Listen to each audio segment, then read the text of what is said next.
Hello booktube! It's been a while since my last check-in. Once again, as always, I feel like I'm always coming to like start a video pretty much straight after I get out of the shower, but I feel like it's because I'm feeling like, I don't know, refreshed and motivated and not boiling hot. And to be honest, the main reason I don't tend to take a shower in like the very middle of the day, unless I've just happened to wake up in the middle of the day, which fair. But I mean, in the middle of like my actual day. So warm today. I'm also filming not knowing when this will go up or how I'm going to edit this. Let me just catch you up on what's been going on. I had 2 other vlogs like in the works before this one. I'd finished my Samantha Shannon vlog and then I'd been editing that on and off. My mental health has not been the best in terms of actually being motivated to like sit down, film, edit, read, and I think it's just because it's April. April is just a bad month for my brain. That has like a knock-on effect on like my productivity, and then I start to feel bad because I'm not being productive, because I'm like falling behind on things, or like fun little plans that I had where I was like, well, this will be a fun little video, and then like everything starts going wrong, and then it pushes things back, and then everything else, all the other plans that I had get pushed back, and they all sort of like smush up, and then it's like, well, now I don't have enough time to do these things, and you get which is not what I want this channel to be like. That's not how I want to exist. I'm gonna have to show you like the main issue as to like, once I started getting past like the mental health thing, I was like, yeah, but I can like edit little bits on and off. Universe said, no you can't. So this is my laptop, and I realised it looks kind of just like a big blank screen where you can't see anything, and that's because it is. The screen decided it was going to completely die, and now very luckily for me, I am a digital artist, which means that I have this like plug-in little like Wacom screen that I can just like very thankfully use. But it essentially means that I have to like plug in, it's an X cable, it has 4 fucking attachments to this cable. It's a nightmare. Do not get the Wacom one.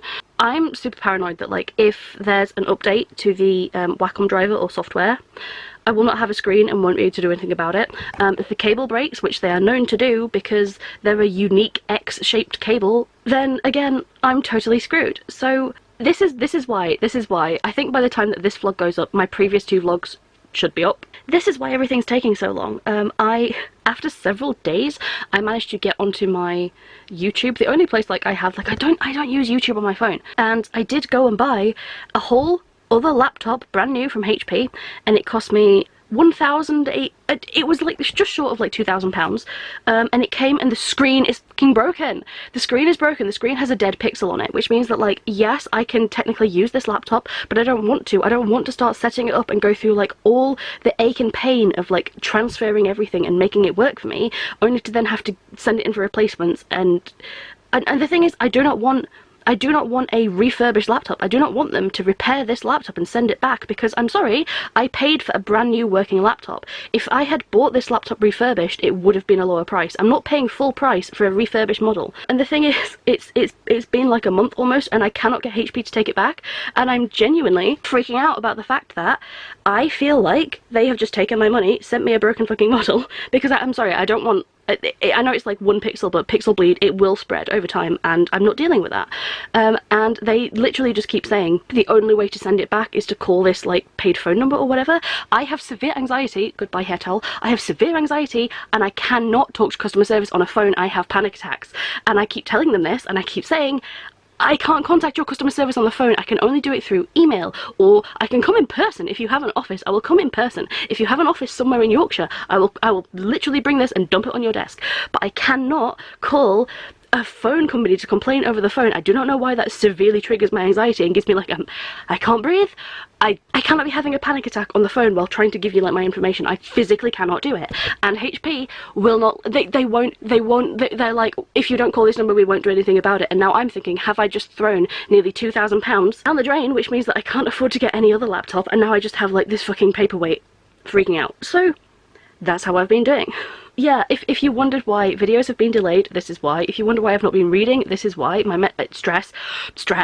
Yeah, not been doing the best. This is a very stressful introduction to the vlog. My plans are, the plan is just to do some casual, chill, calm, like day tripping, just in Yorkshire. So I think we might go to like York, Whitby, hopefully. I can de-stress. It does not solve any of my issues. I'm trying to focus on the fact that I might like just go and do like some nice chill Yorkshire stuff in Yorkshire, because that's where I'm from, if you couldn't hear it through my aggressive accent. My plans for this vlog are, I'm going to take you on a few like little day trips with me across Yorkshire. I am hoping to, I'm obviously going to be reading. I don't know what I'm going to pick up just yet, but I'm pretty sure one of the things that I had in mind at the end of like the last vlog, which I never ended up picking up, was Waking Gods by Sylvain Neuvel? The one that's after Sleeping Giants. I think that's the second book. Audiobook, because I still have to work on my battle vest. I think there's only like a couple things that I want to do to it basically before we go to download, but I think it's like, is it like 9 hours? So I can probably have it, it's nearly 4 o'clock, so I can probably have it finished by the end of today, or into tomorrow. I don't think it's going to take me 4 hours to sew something on this. It might though, because yeah, I happened to randomly see this band called Artio come across my TikTok For You page, and it turns out they're local. I think they're from Leeds, or maybe just Yorkshire in general, and it turns out that at like the very end of this month they are playing in Leeds, and I was like, how fortuitous. So kind of just by complete serendipity, I'm in like the right place at the right time, and I realised it's only like a few days before I have to leave for Download Festival. But I said to my friend who really likes music and goes to a lot of gigs with me, I was like, if I pay for like tickets to this gig, because it's super cheap, it's only in Headingley, and I was like, do you want to come to this gig with me, because this band's really good? And she was like, yeah, they are really good, let's go to this gig. So I now have another random gig that I'm going to, only in town, but like I wasn't planning on it. I really want to get like merch. They've got like a new EP coming out, but I really want some sort of merch. I don't necessarily think that they will have band patches though. I kind of jankily know how to sew. So when I say I'm going to put on an audiobook and sew my jacket, what I actually mean is I'm going to custom make a patch for this band so that I can put it on my jacket. I have done this a few times before. Please excuse the quality of this one. This was the first one I made. This is for the band Dicosis. My cousin is the bassist of this band, and they have literally no merch whatsoever. They have no physical items you can buy, and I was like, it's kind of punk to make your own stuff, you know what I mean? Like, if it doesn't exist, make it. Sew your own stuff. Like, I put effort into showing my appreciation for my cousin's band. They're really good. Go check them out. I also sewed these two at the bottom. I think I'm gonna like make my own little DIY patch for this band. I wish I could do it in like a cool colour, but I literally only have like black and white, so it has to be white. I'm gonna, I guess, try and like DIY sew this band's logo into like a little DIY patch, and if they ever release official patches I will replace my like janky handmade patches with their official merch, but until then it's DIY time. And I'm gonna listen to Waking Gods while I do that. I really need to like see if I can still log on to my library and make sure that they have it and that like you can like check it out, because I haven't done that yet actually. Damn, this is a weird intro to a vlog, but yeah, if you feel like coming with me to, I guess, like a few random day trips across Yorkshire, and maybe you want to see like a cool alternative band. This is a Yorkshire vlog. I'm going to see Yorkshire bands, I'm going to go around Yorkshire, and I'm going to do some DIY stuff because I'm from Yorkshire, and like, not to play into the stereotype that we're all kind of cheap, but like right now, when I'm saving for download, yeah. So that's what I'm going to do. I'll let you know how I get on with my sewing and with the book, because this is a booktube channel, and I am here to read.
Hello! So I thought it was about time for a bit of a check-in. Hopefully you guys enjoyed some of the footage from York yesterday. Just the ability to summon like woodland animals was leaving me feeling pretty much like a kind of goth Disney princess. But in the way where the things I can summon are like rodents and pigeons. Vermin. I love pigeons though, like I know that they're like kind of gross to some people, but I grew up with pigeons, so I just really love them. And they're so friendly and gentle with like their little feet. Fair enough, sometimes they're like missing feet, but having cute little animals like nibbling out of my hand was a pretty good day. And I'm now back home and like just feeling, I don't know, kind of like nice and refreshed and much better. I would say looking better, but like, when am I ever looking better without eyebrows? I am basically almost finished with Waking Gods. I was listening to it while I was making my Artio patch, which I still haven't finished. I need to finish that, but like it's almost finished. I just need to do like a border. So that's going well. And I did listen to it like as I like do things like skincare and like makeup and get ready and stuff on a morning. So I feel like I have maybe like an hour of the audiobook left to go. I am enjoying it. It's kind of similar to the first book, but obviously like continuation, and it's got like bigger stakes and stuff, I guess. I think there was a lot more like mystery towards the first book, whereas now obviously I want to know what's going on, and like things have been discovered and found out and explained.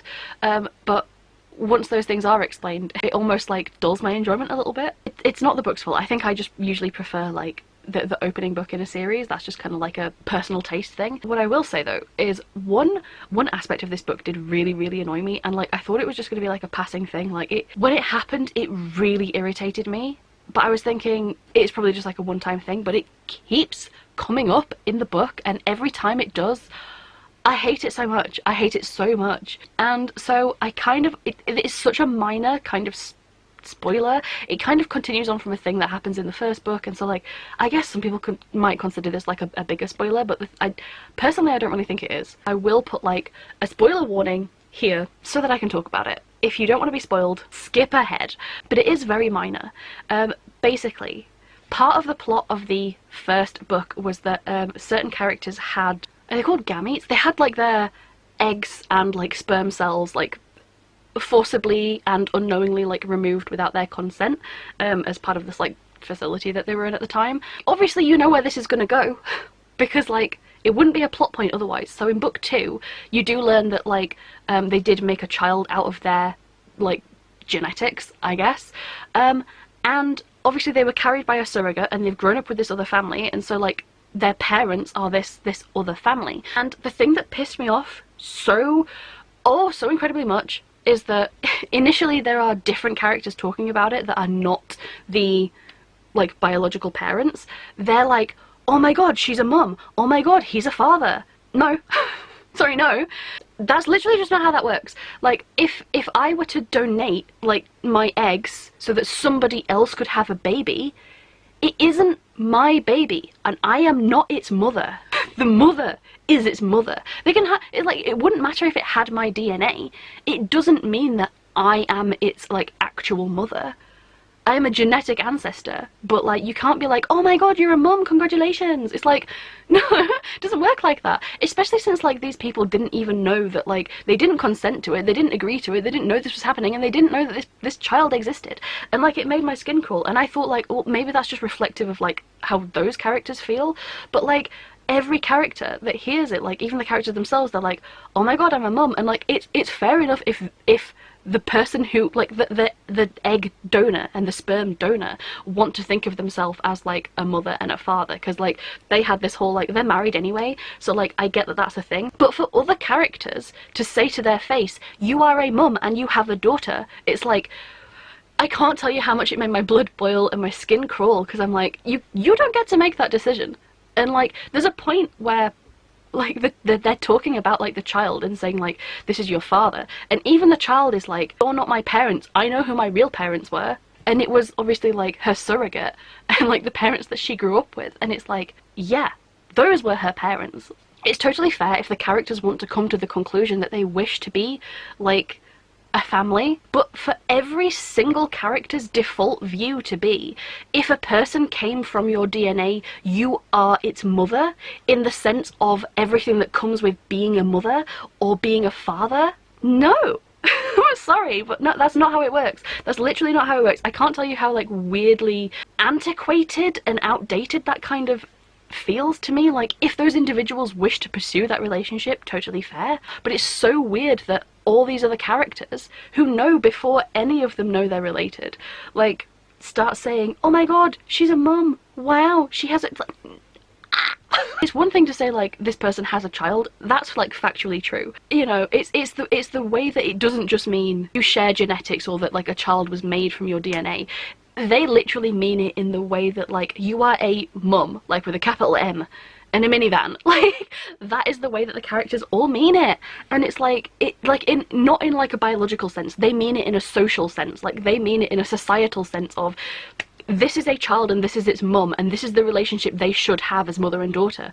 And it freaks me out that that is, for some reason, every single character feels that way. Nobody questions it. Nobody's like, I don't know, if I woke up and found out that somebody had stolen my eggs and made a living, breathing, walking thing with it, aside from the fact that like, that is one of the most horrifying things. That is so disgustingly dystopian. But the fact that like somebody would be like, oh my god, you are a mum, be a mum to this thing. Didn't sign up for that. Okay, my camera died, which means I'm ranting, but basically it just means that every single character has the same sort of societal expectations of how this should go down. And it just weirds me out that there's no nuance, there's no choice, there's no alternate options. It's just, you are its mum, be its mum. Do you know what I mean? Like, and like they feel like congratulating these people, and it's like, it feels weird. I feel like maybe they just should have had the option to decide how they want to pursue like their own genetic relationships with each other before saying like, oh my god, yeah, like especially to this kid who's just had like their parents brutally murdered, being like, oh yeah, here's your actual mum and dad. It's like, what do you mean by that? That's not how it works. I need to stop talking about it, but like, it really made me want to like peel my skin off the way that it kept coming back up and every single character had the exact same reaction of, this is the way that we should all react to this. And it's like, I can't believe that is the only way that they think about it. I'm not going to think about it anymore. We're gonna get rid of the spoilers so like people can come back now. Minor spoilery rant over. Given where we are in the book now, which things aren't going great, so I'm interested to see like how we're going to wrap up on this, what sort of cliffhangers we're going to end on, and then I would say I'd look forward to book 3, but I don't know how I'm going to read book 3 if my library doesn't have it. Which definitely means that I can't continue it in this vlog. So I only have an hour and I listen on double speed, so that's like 30 minutes of listening, which is nothing. Yay for me. I might just give myself like another day to enjoy some more day tripping, and then pick a book after that, just so that I'm not like starting something and then like being away for a whole day before I get to come back to it. I'd rather just like, not binge something, but I think we're gonna go out again at some point. And I keep hearing like fossil picking being thrown around, so we'll see if that comes to fruition. But yeah, hopefully you guys are enjoying like running around Yorkshire with me, because we're going to be doing some more of it, so I'm going to look forward to that. And I'm going to go see if I can go get this book finished. Hello, I know I basically like just checked in, but I did finish Waking Gods, and I will say that the very like ending is making me wish that I could go on to the 3rd book. I feel like it definitely ended in like a very interesting way. I'm not really sure, like, I don't really want to call it a resolution because I don't feel like much has been resolved, but some parts did feel kind of like weirdly convenient. For the most part, I think I'm like intrigued enough to want to continue, although I'm pretty sure my library does not have the next book. So yeah, I pretty much just wanted to come in and update that I have finished it now, and I'm going to make this a short update because I know my fan is blowing directly into my face and therefore into the camera, so sorry if you can hear that, but it's boiling. At this point I don't know what my next read is going to be. I do want it to be something short. Having said that, the book that I want to pick up the most right now is the new Gareth Hanrahan, The Sword Defiant, but because I'm going to be like in and out of the house and busy, and like I feel like that's going to have to wait until like June. Like, it's definitely like a high priority, but it's kind of like a chunky fantasy and I just don't feel like I have the time to devote to it right now. The other one that I know that like I keep meaning to pick up is Exquisite Corpse by Poppy Z. Bright, because I was challenged to read this one. The only reason I'm not doing that is because like I want to do like a whole dedicated vlog for like reading that. I don't anticipate having like fun and frolicking on the Yorkshire coast is really going to be really sort of congruent with the nastiness of what I anticipate is in that book. So I'm looking at like the shiniest books on my shelf, and I think it's just because it's summer as well, I keep wanting to pick up a Game of Thrones.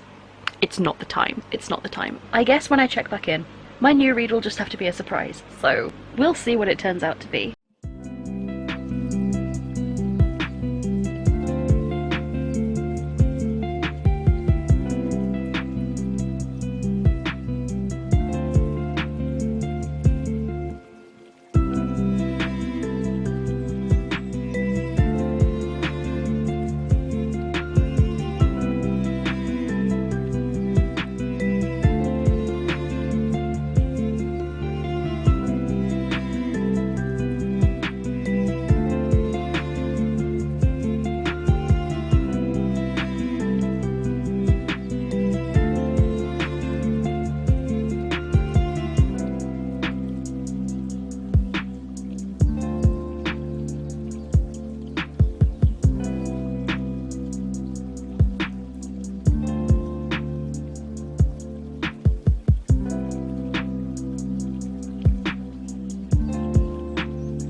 Okay, so the decision of what to read may have been made for me, because I have some book deliveries. And I know I probably should save the unboxing for like my next haul video, but these both contain the same book. And I feel like maybe I just want to open one and see how like long it actually is.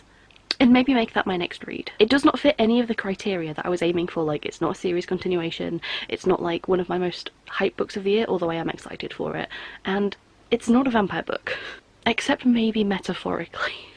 I'm not going to show restraint, and I'm going to open some book posts. I am going to open the Waterstones one, because of the copies I have, it's the one that I'm comfortable like using as a reading copy. Yeah, not my normal genre, but I reckon I'm gonna like this. And like, this is such like a cool, striking book cover. So this version has the cool Waterstones like typewriter key sprayed edges. A cool little hidden like under the dust jacket design. I like that it's all black, like this is very my aesthetic. These are the end papers. And I love that it's signed because I don't know if the other special editions are. So I've had like mixed results with R.F. Kuang as a writer, but one of the main things that I said about Babel was that I feel like I would have preferred it if it were not like a fantasy story. Like I would have preferred it almost as just a non-fiction essay. I feel like that would have been really fascinating because I just didn't really buy the characters very much. However, I feel like this is so much more in that direction because it's contemporary. So there's no like fantastical element or world building or whatever I feel like that's gonna pad the story out. And I just feel like it's not the kind of thing I would normally read. If this were like real world kind of drama, I would be so invested. So I'm assuming that I'm going to be so invested in this book. And yeah, this is a beautiful copy. I will save the Illumicrate copy for the haul. However, I was so tempted to buy the Fairy Loot edition as well because they normally go like really good on like the foils and things, but I wasn't massively into their like sprayed edge design, and then none of the preview stuff showed like what the foiling would look like, and Illumicrate's foiling is pretty chef's kiss. And I think I've since seen that all Fairy Loot is doing is just this design but in yellow, which is so minimal. So I just didn't bother to get it. I feel like if you like that design, the Waterstones edition is so much nicer, and if you want something different, definitely Illumicrate. Otherwise though, I would have had 3 copies of this book, which for like a non-fantasy contemporary, definitely weird for me. So yeah, it's not that long. Let's just go for it.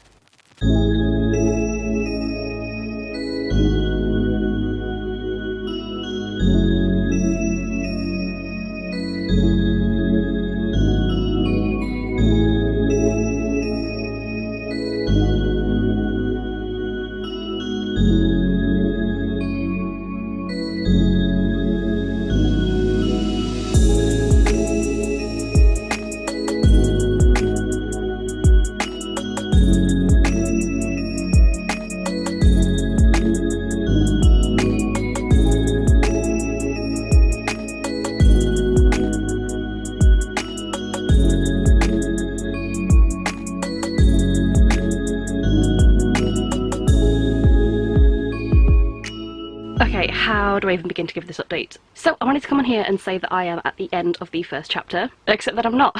That's a lie. I'm actually at the end of chapter 2. I thought I'll read one chapter, come in, say how I feel, and like, I had feelings at the end of the first chapter. Fantastic first chapter. And then I was just like, you know, actually, I'm just gonna read a little bit more. And now I'm 2 chapters in. This book is so good so far. This book is like gripping so far. It really 100% is just like watching this horrific slow train crash.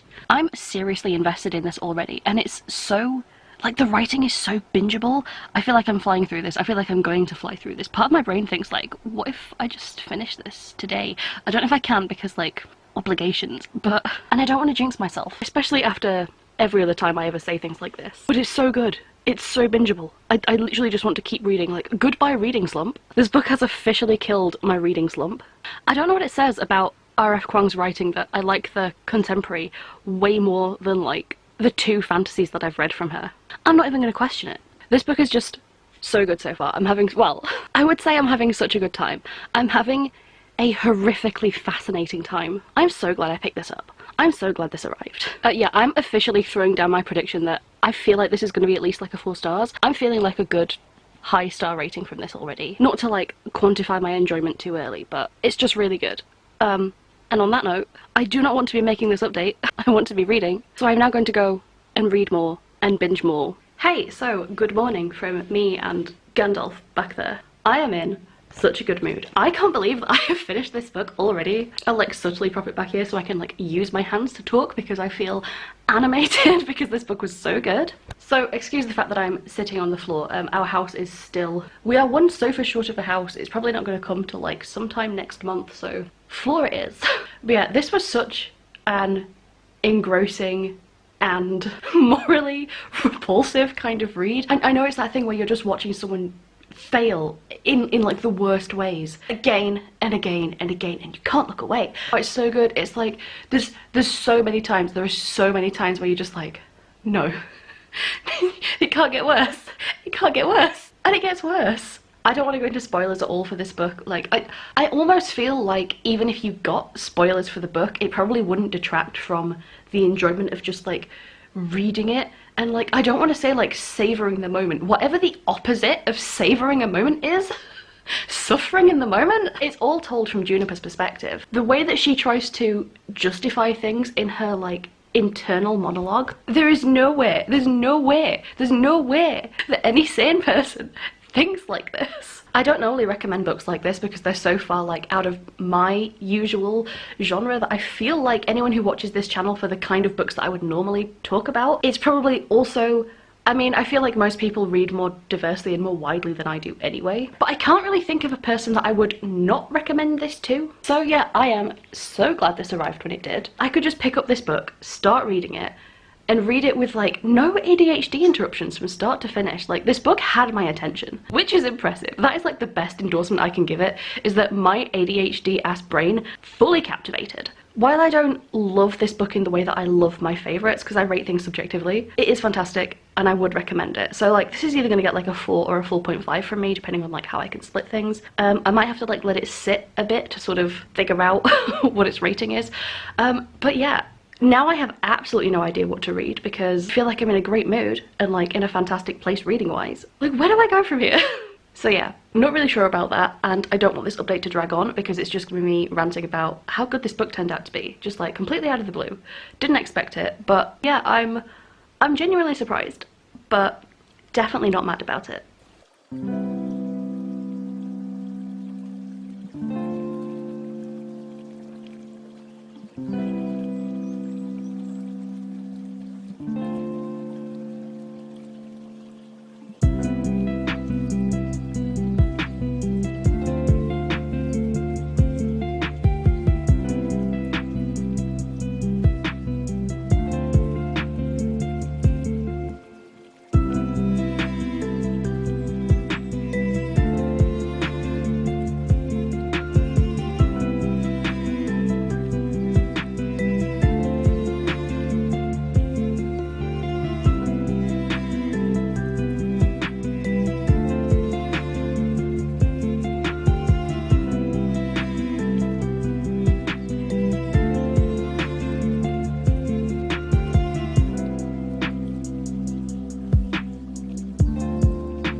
Update on the reading, I ended up choosing Rogue Protocol as my next read. I'm about like 1 or 2 chapters in at the moment, and I've picked this because like it's a continuation, it's a short read. So far I'm not feeling it as much as like the intro to the first 2 books, but like I love Murderbot. I'm fairly confident that Murderbot's probably always going to be a good book for me. Like I just really like Murderbot. So I'll be reading this on my lunch break, and I don't know how many times I'm going to like check in because like this is the 3rd book, so I also feel like any check-ins would just be me saying like how much I like Murderbot as a character, which I feel like we know at this point. So yeah, I figured this is just like a short kind of like little filler read while I'm in like this weird like nebulous middle space where I don't really have time to actually pick anything up or like commit to anything. So like this is like low stakes, low commitment, and probably something that I'm guaranteed to enjoy.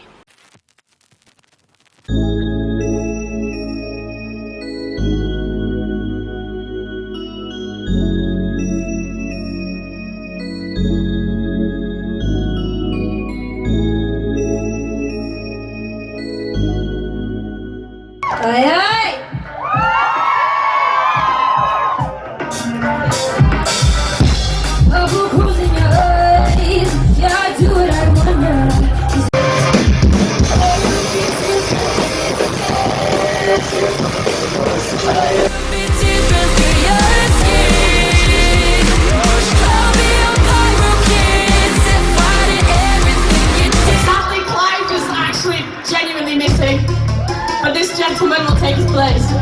Here at Artio, we stand for freedom of everything.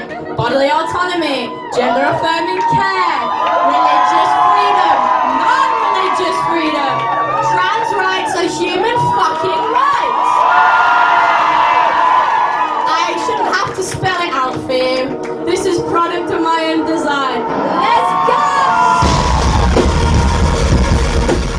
Yeah, we've got something called black magic, which is like dark, really bad. Not like Harry Potter magic, like devils and everything. It's like scary. Yeah.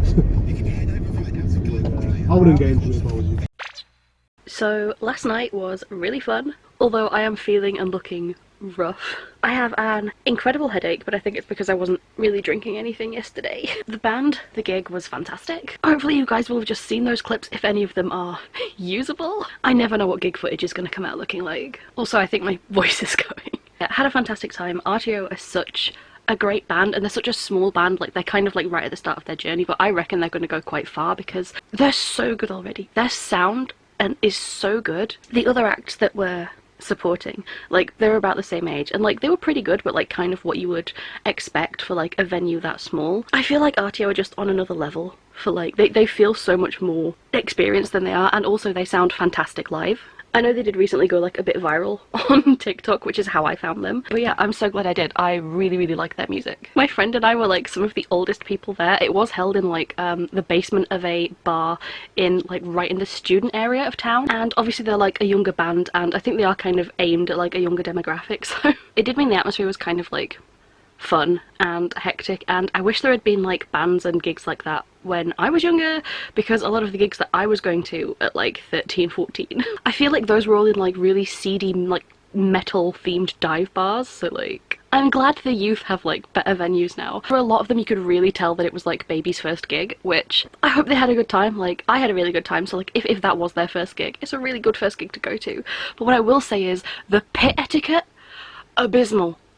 Embarrassing. I would not describe myself as like a pit veteran or anything like that. Like sometimes I'll be there and sometimes I'm like, depends on the band. But like there are some really basic ass rules that every pit has, and these are just kind of like, it's just kind of like community enforced. Like it's just basic pit etiquette, and like you don't break the rules. And like I know that kind of sounds counterproductive. Generally the rules that everyone always accepts are rules are: number one, elbows in; number two, don't like purposefully like shove or push each other. You can slam into people, you can like, you're going to be getting like, you know, jostled around and buffeted around, but if you run past someone, don't like shove them like this. Like that's how people get hurt. Then rule number three is if someone goes down, immediately pick them up. Doesn't matter if you know them, does not matter. If someone goes down near you, pick them up. They're kind of like the basic pit rules. Everyone was kind of like, so many people had their elbows out, but so many of them didn't seem to understand how a pit works. And I understand that probably never been in one before. Like these are the only kinds of like pits they've been in, but all of them, like, their whole thing was they were all just purposefully shoving each other, and that was the pit. And it's kind of like, well, and the thing is, if that's what they genuinely think going into a pit is meant to be like, they're gonna get a real shock the minute they go to like an actual like real like festival or somewhere with a big crowd. And if people start getting hurt, if people are like purposefully trying to like push and shove each other because like it's funny or whatever, if people start getting hurt, eventually they will get banned, and it ruins it for everyone. That's my pit rant over. Otherwise, had a fantastic time. They played all my favourite songs. I really had a great time. Walked back into town, saw like some cute little bunny rabbits. Oh, I think I got some. Look at this cute little bunny that we saw. I was basically trialling out my old New Rock boots. Between the ages of like 14 and 16, I wore them every single day, like every single day of my life. They are the comfiest shoes I ever owned, and they're the best shoes I've ever owned in my entire life. However, having not worn them like on a regular basis for several years, yeah, I have like the most insane blister on my left foot. I would post a picture, but one, that's gross, and two, I'm not trying to send like unsolicited feet pics here. So entire back of my heel, so I have like this weird open wound with a blister on top of it, and then like above that a second blister. So I can't walk that great right now, and I have like so I decided I'm not taking my New Rocks to download. I would rather get my feet stepped on in the pit than have blisters. So yeah, I kind of regret wearing them, but I did get several compliments on my battle vest, so I'm very pleased with how that came out. Although it may have made the taxi guy think that I was some sort of witch, I don't know. He kept telling me not to do dark magic. Honestly, just kind of par for the course on a night out in Leeds. I'm basically feeling like the next sort of like major thing that I'm doing is going to download. So pretty much like over the coming like weekend and the next couple of days, I'm basically going to just be prepping for download, so I might end up falling like a bit behind on reading, and then I kind of need to start like packing and prepping and stuff. So I kind of feel like this has been a fun vlog, but I am going to end things here. I don't really have much more in the way of like a reading update. As for what I'm picking up next, it's just being in a field for 5 days is just really hard to plan around. I'm not going to take a book with me, so like I don't really know. We are almost halfway through the year, so I feel like again my focus is going to be on mainly trying to like maybe get some more series read so that my series like tracker spreadsheet doesn't look so abysmal. So yeah, hopefully you guys have enjoyed like this little, I don't know, kind of like hometown Yorkshire themed vlog. I feel like I ended up having a really good week and also like doing some really good reading, so finally a vlog that was a success. I would say leave me like a little white rose emoji for Yorkshire, but like they don't make white rose emojis, they only make red ones, goddamn Lancashire. Leave me a little bunny rabbit emoji for the cute little bunny I saw at the side of the road. And let me know what the last book you read was that had you like absolutely gripped, like in a chokehold, like you did not want to put it down. And yeah, hopefully I will see you guys in the next video. Bye!